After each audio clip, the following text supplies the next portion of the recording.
True horror stories में आप सभी का स्वागत है दोस्तों। चलिए आज की कहानी की शुरुआत करते हैं। ये कहानी जिसने भेजा है हम उसी के शब्दों में इसकी शुरुआत करते हैं। मेरी शादी पूरी तरह नॉर्मल थी। लड़की आयशा शांत, पढ़ी लिखी, रेस्पेक्टफुल और बहुत ही समझदार थी। मुझे वो पहली ही नज़र में पसंद आ गई थी और उससे बात करके मुझे यकीन हो गया था कि हम साथ खुश रहने वाले हैं। निकाह के पहले सब कुछ ठीक था, लेकिन निकाह के 3 हफ्ते बाद वो धीरे धीरे बदलने लगी। बात बात पे चिढ़ जाना, जल्दी गुस्सा करना और छोटी छोटी बातों पे हमारे बीच झगड़े आम सी बात हो गए थे। जब कभी भी मेरी रात को आंख खुलती, मैं देखता कि वो पहले से जाग रही है, बेड पे बैठी दीवार को देख रही है। मैं पूछता, उससे पहले ही वो वापस से लेट के सो जाती। शुरू में मुझे ये नॉर्मल लगा। एक रात मैं उठा और उसे ऐसे बैठा देख के मैंने उसे धीरे से पूछा, क्या हुआ, क्यों जाग रही हो, क्या सब ठीक तो है? पर वो बिना कुछ बोले वैसे ही कहीं गुम रही। मैंने उसे आवाज़ दी, आयशा। कोई जवाब नहीं आया। मैंने उसका कंधा हिलाया, तभी उसने अजीब आवाज़ में कहा, सो जाओ, तुम्हारा वक्त अभी नहीं आया। उसकी आवाज़ उसकी नहीं थी।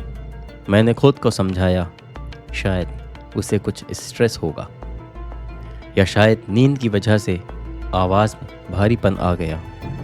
फिर अचानक से वो झटके के साथ लेट गई और करवट दूसरी तरफ लेके सो गई।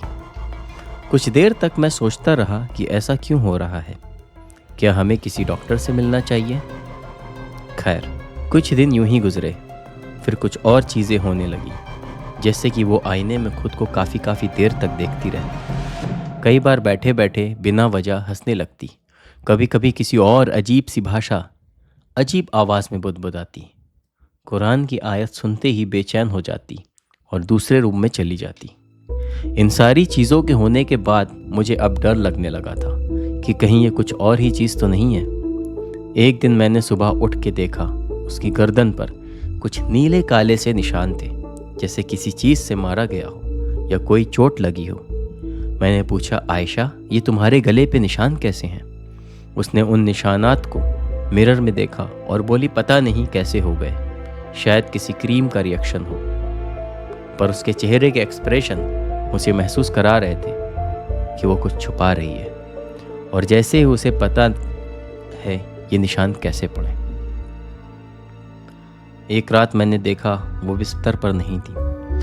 घर पूरा छाना मैंने, पर वो कहीं नहीं मिल रही थी। पहले मैंने अपना अटैच बाथरूम को चेक किया, फिर हॉल देखा, फिर मैं किचन में भी गया, पर वो कहीं नहीं थी। फिर मैंने सोचा कि कहीं वो हॉल में बने हुए वॉशरूम में तो नहीं। हालांकि वॉशरूम हम अपने बेडरूम के साथ अटैच वाला ही यूज़ करते हैं रात में। खैर, मैंने जैसे ही डोर को पुश किया तो देखा कि वो बाथरूम में थी, पर ये क्या, बिना लाइट के, और वो फर्श पर बैठी थी और दीवार से बात कर रही थी। उसका चेहरा दीवार की तरफ था, फिर भी उसे मेरी मौजूदगी का एहसास हो गया और वो एकदम से चुप हो गई। मैंने कुछ हल्का सा सुना, ये कहते हुए कि मुझे मत मारो, छोड़ दो मुझे। मुझे बहुत डर लगा था ये सब देखकर। अगले ही दिन मैंने उसकी माँ से फ़ोन पे बात की। बहुत देर चुप रहने के बाद उन्होंने कहा, बात कुछ आज से लगभग 6 महीने पुरानी है बेटा। तुमसे पहले उसकी एक लड़के से शादी तय हुई थी। वो लड़का कुछ गलत कामों में इन्वॉल्व था। जब हमको ये सब पता चला तो हमने वो रिश्ता तोड़ दिया था, और उस रिश्ते के तोड़ने के बाद से उस लड़के ने ही मेरी बेटी पे किसी से काला जादू करवाया था। फिर हमने कुछ इलाज करवाया और उसकी काट भी करवा दी थी, जिसके बाद से सब कुछ ठीक चल रहा था। अब अचानक से ये कैसे हो रहा है, मुझे कुछ समझ में नहीं आ रहा बेटा। ये सब सुनकर मेरे शरीर में सिहरन दौड़ गई। कुछ दिन तक सब ऐसे ही चलता रहा और हम अब तलाश कर रहे थे कोई ऐसे जानकार की जो हमें इस मुसीबत से छुटकारा दिला दे। किसी ने हमें एक आलिम साहब के बारे में बताया जो ऐसे हालात में हमारी मदद कर सकते थे। हम आलिम साहब के पास गए और उन्हें अपने साथ घर लेकर के आए।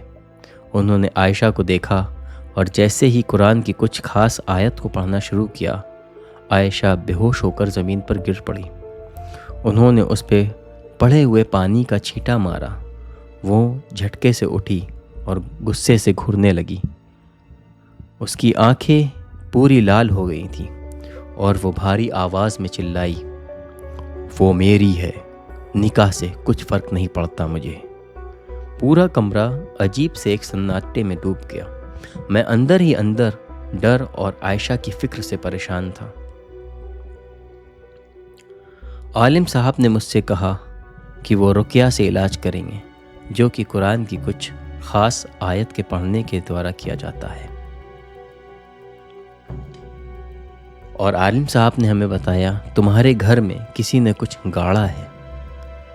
क्या तुम्हारे घर कहीं हाल ही में कुछ खुदाई या कंस्ट्रक्शन का काम हुआ है?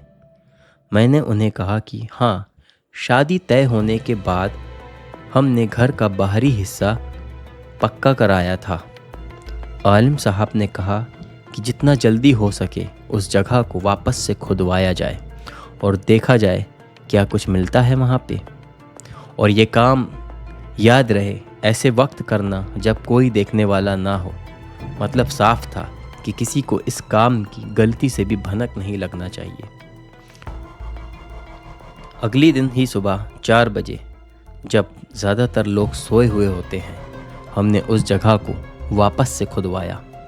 ताज्जुब है, उस जगह को खोदने पे हमको एक बड़ी सी मिट्टी की भड़िया मिली। आलिम साहब ने मज़दूरों को जाने को कहा और ख़ुद उस भड़िया को आयतों को पढ़ते हुए खोला। इधर घर के अंदर आयशा सोते से उठ गई और तेज़ तेज़ चिल्लाने लगी कि तुम क्या समझते हो, मैं चला जाऊंगा, मैं इतना आसानी से पीछा नहीं छोड़ूंगा। आलिम साहब ने मुझे पढ़ा हुआ पानी पहले से ही दे दिया था कि जैसे ही आयशा ऐसी कुछ हरकत करे उस पे उस पानी का छींटा मार के शांत कर देना। मैंने जैसे ही छींटा मारा वो बेहोश हो गई। इधर आलिम साहब ने भड़िया को खोला, कुरान की आयतों को लगातार पढ़ते हुए। आपको जान करके हैरानी होगी, उस बढ़िया के अंदर किसी जानवर की हड्डी रखी हुई थी और उस हड्डी पर आयशा की फ़ोटो जिसमें कुछ सुइयां लगी हुई थी और उसको भी काले और लाल धागे से लपेटा हुआ था उस हड्डी पर। उस तस्वीर पर, उस फ़ोटो पर कुछ खून के निशान भी थे, जैसे किसी ने किसी जानवर की या इंसान की खून की कुछ बूंदें उस पर डाली हों। आलिम साहब ने उन सभी चीज़ों को अच्छे से कुरान की आयतों को पढ़ते हुए जला दिया और बोले कि कुछ दिन में आयशा की तबीयत में सुधार होने लगेगा। और ये सब किसने किया, कौन आया था, या उस वक्त जब खुदाई का काम चल रहा था, ये आज तक हमें नहीं पता, ना हम जान पाए ये किसने किया। पर आलिम साहब की काट करने के बाद से वो सारी चीज़ें दोबारा नहीं हुई जिन्हें हम महसूस कर रहे थे इतने महीनों से। पर आयशा आज भी पहले जैसी नहीं है। जी हाँ, वो ठीक है, लेकिन पूरी तरह नहीं। हमारे बीच अब छोटी छोटी बातों को लेकर लड़ाई नहीं होती। रातों को उठकर अब यूं ही जागा नहीं करती, पर उसे आज भी महसूस होता है जैसे कि वो अभी गया नहीं है, जैसे कोई है जो साथ रह रहा है, बस दूर है और कमज़ोर हो गया है, जिसकी वजह से वो अब आयशा पर अपनी पकड़ धीरी कर गया है और अब वो कमज़ोर है। दोस्तों, आज की ये कहानी आप लोगों को कैसी लगी कमेंट करके ज़रूर बताइएगा और हमारे साथ हमारे चैनल पर जुड़े रहिए और भी ऐसी सच्ची कहानियों के लिए।